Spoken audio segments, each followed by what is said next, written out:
নিজের প্রতিষ্ঠিত বিশেষ আদালতে বিচার হবে বাংলাদেশের সদ্য ক্ষমতাচ্যুত পলাতক নিকৃষ্টতম স্বৈরাচার সাবেক প্রধানমন্ত্রী শেখ হাসিনার 2009 সালে ক্ষমতায় আসার পর যুদ্ধাপরাধীদের বিচারের জন্য আন্তর্জাতিক অপরাধ ট্রাইব্যুনাল নামে এই বিশেষ আদালত প্রতিষ্ঠা করা হয়েছিল।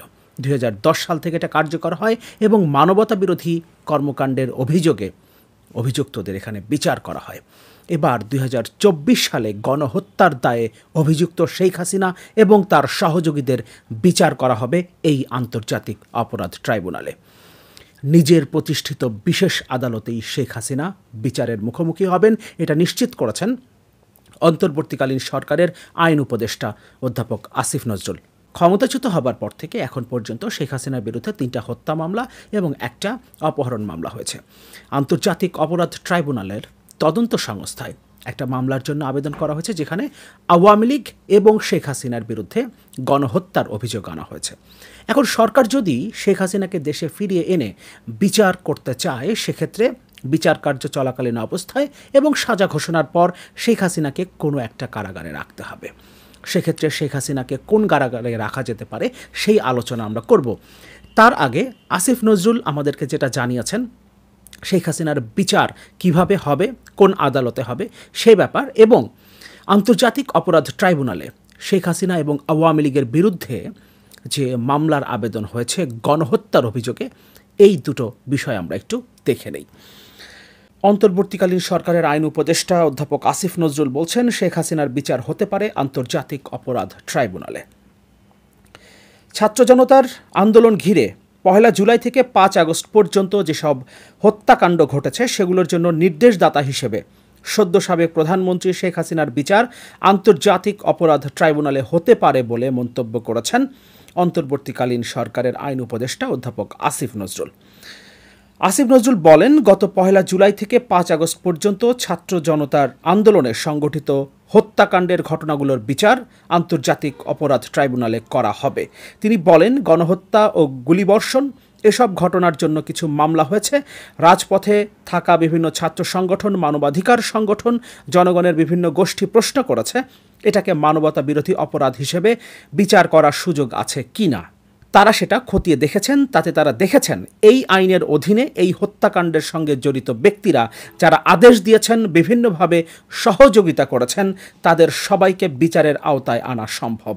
আইন উপদেষ্টা বলেন, সাবেক সরকারের সরকার প্রধান সহ অন্য যারা জড়িত থাকার অভিযোগ রয়েছে, তাদের আদেশ নির্দেশ থাকার অভিযোগ রয়েছে। আমরা পত্রপত্রিকায় কিছু মন্ত্রীর নাম দেখেছি, আমরা এখানে কোনো ছাড় দেব না। আমরা বিদায়ী সরকারের প্রধানমন্ত্রী সহ অন্যদেরও যদি কমান্ড রেসপন্সিবিলিটি থাকে, আমরা সেটা পর্যন্ত খতিয়ে দেখব। 1971 সালে বাংলাদেশের স্বাধীনতার বিপক্ষে অবস্থান নিয়ে মানবতা বিরোধী অপরাধে জড়িত ব্যক্তিদের 2010 সালে এই আন্তর্জাতিক অপরাধ ট্রাইব্যুনালে বিচার করা হয়েছিল এবং শেখ হাসিনা নিজে এই বিশেষ ট্রাইব্যুনাল প্রতিষ্ঠা করেছিলেন 2009 সালে ক্ষমতায় আসার সাথে সাথেই। এবার আমরা একটু দেখি আন্তর্জাতিক অপরাধ ট্রাইব্যুনালের তদন্ত সংস্থায় গণহত্যার অভিযোগে মামলার যে আবেদন করা হয়েছে। আওয়ামী লীগ ও শেখ হাসিনার বিরুদ্ধে গণহত্যার অভিযোগ এনে ট্রাইব্যুনালের তদন্ত সংস্থায় আবেদন। ছাত্র জনতার গণ আন্দোলনে ক্ষমতাচ্যুত প্রধানমন্ত্রী শেখ হাসিনা সাবেক মন্ত্রী প্রতিমন্ত্রী, পুলিশের সাবেক মহাপরিদর্শক এবং সংগঠন হিসেবে আওয়ামী লীগ, যুবলীগ, ছাত্রলীগ ও এর অঙ্গ সংগঠনগুলোর বিরুদ্ধে গণহত্যা ও মানবতা বিরোধী অপরাধের অভিযোগ দাখিল করা হয়েছে আন্তর্জাতিক অপরাধ ট্রাইব্যুনালের তদন্ত সংস্থায়। বৈষম্য বিরোধী ছাত্র আন্দোলনে নিহত আরিফ আহমেদ সিয়ামের বাবা মোহাম্মদ বুলবুল কবিরের পক্ষে সুপ্রিম কোর্টের আইনজীবী গাজী MH তামিম আজ বুধবার আবেদনটি করেছেন। আবেদনে অভিযোগটি কমপ্লেন্ট রেজিস্টারভুক্ত করে আন্তর্জাতিক অপরাধ ট্রাইব্যুনাল আইনের বিধান অনুযায়ী আসামিদের বিরুদ্ধে তদন্ত করে আইনানুগ ব্যবস্থা নেওয়ার কথা বলা হয়েছে। জানতে চাইলে তদন্ত সংস্থার উপপরিচালক আতাউর রহমান প্রথম আলোকে জানিয়েছেন, অভিযোগটি গ্রহণ করা হয়েছে, কার্যক্রম শুরু করা হয়েছে, অভিযোগ তদন্ত করা হবে। তার মানে ইতোমধ্যেই অভিযোগটি আমলে নিয়ে তদন্ত কার্যক্রম শুরু হয়েছে। আবেদনে ঘটনার স্থান হিসেবে সমগ্র বাংলাদেশ উল্লেখ করা হয়েছে। ঘটনার তারিখ এবং সময় উল্লেখ করা হয়েছে 15 জুলাই থেকে 5 আগস্ট এবং ঘটনার তারিখে আহত হয়ে পরবর্তী সময়ে বিভিন্ন তারিখে নিহত হওয়ার কথা উল্লেখ করা হয়েছে। অভিযোগকারীর আইনজীবী গাজী MH তামিম প্রথম আলোকে বলেন, অভিযোগ সংবলিত আবেদনটি আজ দুপুরে তদন্ত সংস্থায় দাখিল করা হয়েছে। আইনি প্রক্রিয়ায় তদন্ত সংস্থা এখন অভিযোগের তদন্ত করে ট্রাইব্যুনালের চিফ প্রসিকিউটরের কাছে জমা দেবেন। চিফ প্রসিকিউটর আনুষ্ঠানিক অভিযোগ আকারে তা ট্রাইব্যুনালে দাখিল করবেন। এর আগে তদন্ত চলাকালে তদন্ত কর্মকর্তা চিফ প্রসিকিউটরের মাধ্যমে আসামিদের গ্রেফতারি পরোয়ানার জন্য ট্রাইব্যুনালে আবেদন করতে পারেন। তখনই এটি ট্রাইব্যুনালের মামলা হিসেবে লিপিবদ্ধ হবে যাদের বিরুদ্ধে অভিযোগ করা হয়েছে।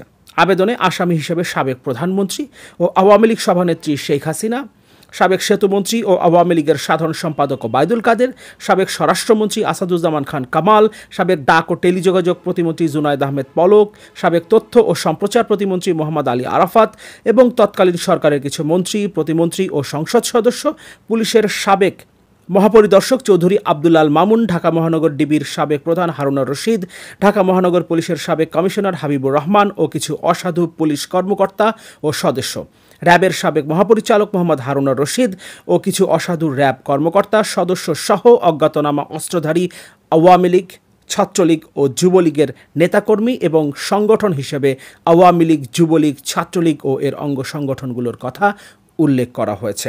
আবেদনে অপরাধের ধরনের বিষয়ে বলা হয়েছে 1 থেকে 9 নম্বর আসামির নির্দেশে ও পরিকল্পনায় 1 থেকে 9 নম্বর আসামির নির্দেশ ও পরিকল্পনায় অন্য আসামিরা দেশি ও আগ্নেয়াস্ত্র দিয়ে নির্বিচার গুলি করে বৈষম্য বিরোধী ছাত্র আন্দোলনকারী সাধারণ নিরস্ত্র ছাত্র জনতাকে হত্যা করে তাদের সমূল বা আংশিক নির্মূল করার উদ্দেশ্যে গণহত্যা ও মানবতা বিরোধী অপরাধ সংগঠনের মতো অপরাধ করেছে। তার মানে ইতোমধ্যেই এই মামলার তদন্ত কার্যক্রম শুরু হয়েছে আন্তর্জাতিক অপরাধ ট্রাইব্যুনালের তদন্ত সংস্থায়। এই ট্রাইব্যুনাল 2009 সালে শেখ হাসিনা নিজেই প্রতিষ্ঠা করেছিলেন যুদ্ধাপরাধীদের বিচারের লক্ষ্যে, যেখানে মানবতা বিরোধী অপরাধে জড়িতদের বিচার করা হয়েছিল। এবার শেখ হাসিনা নিজেই মানবতা বিরোধী অপরাধের জন্য অভিযুক্ত। ইনফ্যাক্ট 2009 সালের পর থেকে পুরো 15 বছর তিনি যা করেছেন প্রত্যেকটাই মানবতা বিরোধী অপরাধ। জনগণের সকল অধিকার, মৌলিক অধিকার, নাগরিক অধিকার, সব ধরনের অধিকার কেড়ে নিয়ে সব কিছুকে দলীয়করণ করে দেশের সকল ব্যবস্থা, ইনফ্যাক্ট বিচার ব্যবস্থা পর্যন্ত ধ্বংস করে, দেশের সবগুলো সাংবিধানিক প্রতিষ্ঠানকে ধ্বংস করে, রাষ্ট্রের পুরো কাঠামোটাকে ধ্বংস করে দিয়ে তিনি জোর করে ক্ষমতায় টিকে থাকতে চেয়েছেন। এবং শেষ পর্যন্ত ক্ষমতায় টিকে থাকতে তিনি নির্বিচারে সাধারণ মানুষ এবং ছাত্রদের বুকে গুলি চালিয়ে শত শত 400 থেকে 500 জন সাধারণ মানুষকে মাত্র কটা দিনের মধ্যে, মাত্র 20 দিনের মধ্যে মেরে ফেলেছেন। এটাকে স্রেফ গণহত্যাই বলা যায় এবং এই গণহত্যার দায়ে শেখ হাসিনার বিচার হতে হবে এবং তাকে দেশে ফিরিয়ে এনে যথাযথভাবে বিচার করে তার সাজা নিশ্চিত করতে হবে। এই উদাহরণটা তৈরি করতে হবে যাতে ভবিষ্যতে আর কেউ শেখ হাসিনার মতো এরকম দানবে পরিণত না হতে পারে, এরকম একটা দানবে পরিণত হতে না পারে। শেষ করার আগে শুরুতে যেটা বলছিলাম, শেখ হাসিনাকে যদি দেশে ফিরিয়ে এনে বিচারের ব্যবস্থা করা হয়, তাহলে বিচার কার্য চলাকালীন অবস্থায় এবং সাজা হবার পর তাকে কোথায় রাখা হবে, কোন জেলে রাখা হবে, এক্ষেত্রে কোনো সিদ্ধান্তের বিষয় জানি না, তবে আমার একটা প্রস্তাবনা আছে। আমরা নিশ্চয়ই আয়নাঘর সম্পর্কে জানি। এই জায়গাটাকে অব্যবহৃত ফেলে না রেখে এই জায়গাটাকে আমরা ব্যবহার করতে পারি।